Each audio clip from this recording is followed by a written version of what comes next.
Political commentators are now claiming the Democrats are on the cusp of winning a landslide election against President Trump. One America's Richard Pollock sat down for his weekly discussion with the president's pollster and has more. You know, there's been an awful lot of very negative numbers and accounts about the race in the last week or so. Peggy Noonan of the Wall Street Journal used the L word, landslide. Others have talked about a bloodbath for Republicans. What's your own sense of what the state of the race looks like at this point? This is deja vu all over again. We went through this 4 years ago, about the same time. NBC released, or there was a leak of a Billy Bush tape, and it got so bad that Reince Priebus, the RNC chairman, asked President or then candidate Donald Trump to step aside and let them run somebody else, even though we were weeks from Election Day. And it was all part of a strategy to run us down. They're doubling down on the same strategy, the same bad polls. They've not changed their methodologies. They're underpolling Republicans. By the way, they had a bad week because, you know, certainly in the beginning of last week, when the president got sick, the media really tried to revive the Biden campaign with the virus issue. They went after the president personally. They called his ride out to thank his supporters a joyride, even though he was well protected, well cared for. They went after his return to the White House. They didn't think he should go back to the White House. And I think they're very disappointed that his doctor, as of yesterday, reported that the president was negative and not contagious. In writing, he put that out. And very few of the networks carried that today at all. Senator Ted Cruz called this the most volatile election outcome that he's ever seen in terms of either the president or the Democrats winning.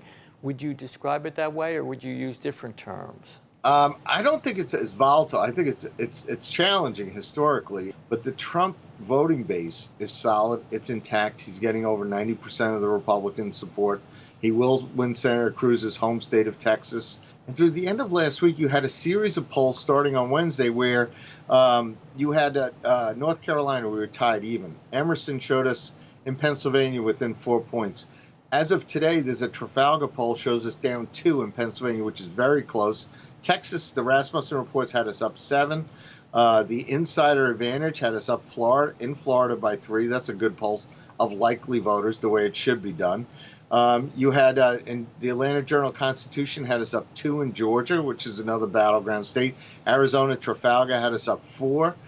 So you have these polls that we're either in a close race and the battleground states are slightly ahead. So, and that's even better than we were 4 years ago. By the way, that's what the Democrat strategy is and the liberal media strategy is.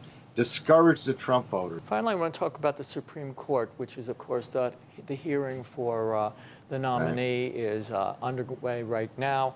And one of the things I noticed was the Rasmussen report that said that it looked like by huge margins, the American people were opposed to the Democratic idea of packing the court. Are you familiar with that? Can you want to talk about that for a moment? Well, we did a poll for an organization called Keep 9, where we asked them would they support a constitutional amendment to keep the Supreme Court at 9 justices, and we did that. It was done over the weekend just before they named Amy Coney Barrett as the nominee, and 62% to 18% people said they supported keeping it 9, and 52 to 42% among 1,000 likely voters across the country, they supported President Trump filling the vacancy. So the Democrats you can tell they're walking, you know, on eggshells because they're trying to force a mistake without going overboard themselves. John, it's always refreshing to hear from you and to get a reality check as to the state of play in the 2020 election. Thank you very much, and see you next week. Thank you, Richard.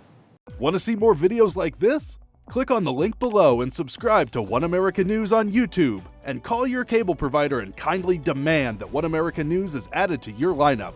Call and subscribe today.